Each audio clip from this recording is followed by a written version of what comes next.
अस्सलाम वालेकुम। आज अगस्त की 5 तारीख है।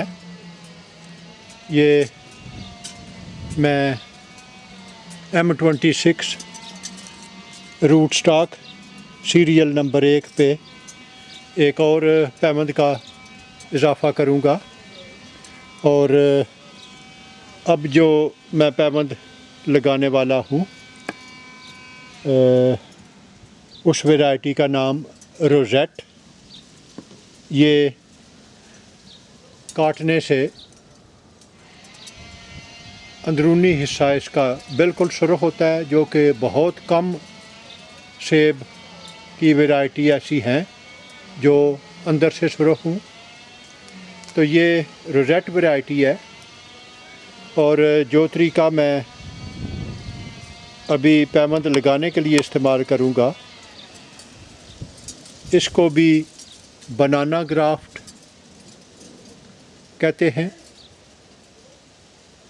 जिस तरह आप केले का छिलका उतारते हैं, इसी तरीके से आप दरख्त की उस शाख पे जहाँ आपने पैमंद लगाना है, तो आप उससे वो छिलका उतारते हैं।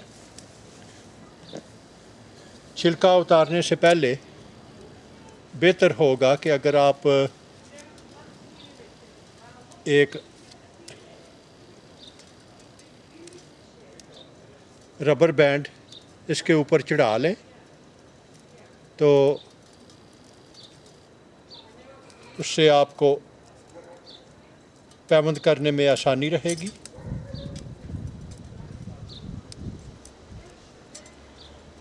ये रबर बैंड को ऊपर चढ़ाने के बाद नीचे इस तरह कर दें।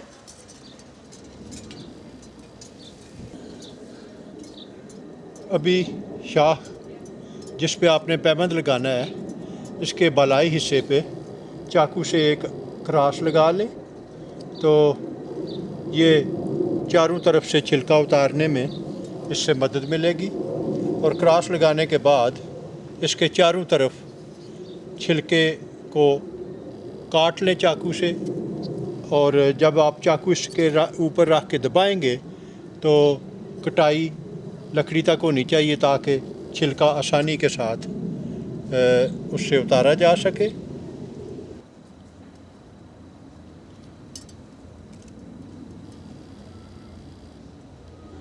छिलका उतारते वक्त आप कोशिश करें कि छिलके की अंदरूनी सतह को आप अगर टच ना करें तो वो ज़्यादा बेहतर होगा।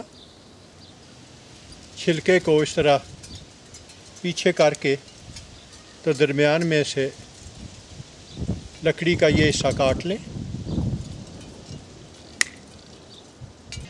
ये इस तरह का पैबंद मौसम बहार से में ज़्यादा इसकी कामयाबी के चांसेस होते हैं। आप तकरीबन 3, 4, 5 इंच लंबाई का सायान काट लें। अगर सायान की मोटाई इस शाख से ज़्यादा हो तो वो बेहतर और आसान तरीका है। उस तरह पैमंद लगाने से काफ़ी बहुत सी जो दुश्वारियाँ हैं उनसे बचा जा सकता है। आप इसको दरमियान में रख के तो इसकी छिलके की लंबाई का अंदाज़ा कर लें और वहाँ पे निशान लगा दें। तो इस जगह मैंने निशान लगा दिया है।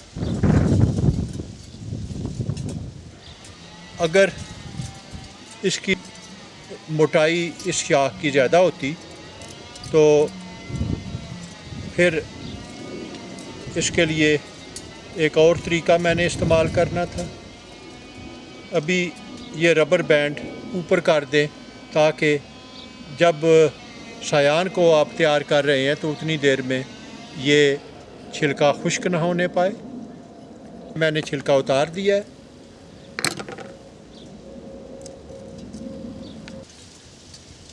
अभी इस शाख को इसके दरमियान में रखें और छिलका ऊपर चढ़ा दें। अगर ये शाख मोटी होती तो वही रबर बैंड वो ऊपर किया जा सकता था, लेकिन चूँकि ये बहुत कमज़ोर शाख है, इसकी मोटाई इतनी ज़्यादा नहीं है, इसलिए मैं आर्जी तौर पे इसको रबर बैंड से बांध रहा हूँ ताकि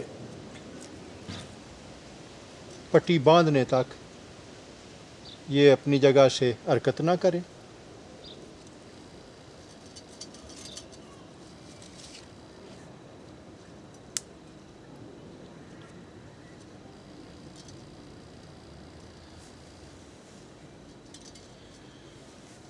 ये ख़ास ख्याल रखें कि छिलका इसके इर्द गिर्द इस तरह फिट हो कि लकड़ी किसी जगह से नंगी ना रहे। प्लास्टिक की एक स्ट्रिप ले लें, इसको नीचे से बांधना शुरू करें। कोशिश करें कि हर दूसरा बल पहले बल के ऊपर ओवरलैप होता जाए।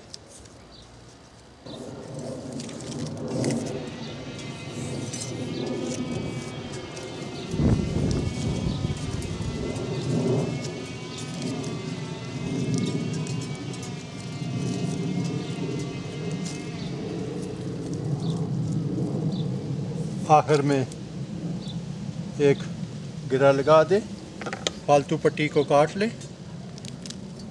इस तरीके से जो पैबंद लगाया जाता है उसको, इस शाख को कुछ अरसे के लिए सपोर्ट की ज़रूरत होगी, इसलिए आप कोई दूसरी शाख यहाँ से यहाँ तक या इससे आगे बांध दें। और उससे एक फ़ायदा ये होगा कि अगर ये पैबंद आपने बाहर किसी दरख्त पे लगाया है तो कोई भी परिंदा अगर इस शाख पे बैठेगा तो ये पैबंद आपका उससे टूट जाएगा।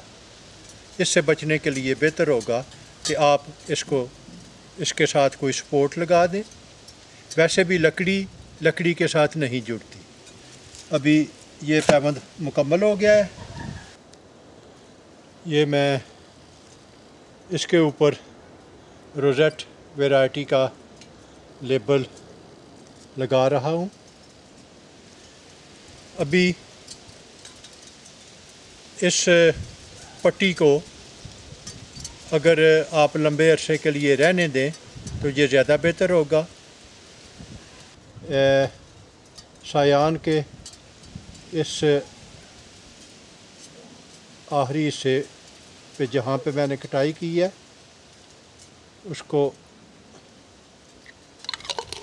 इसको मैंने सील कर दिया है ताकि ये खुश्क होने से बच जाए।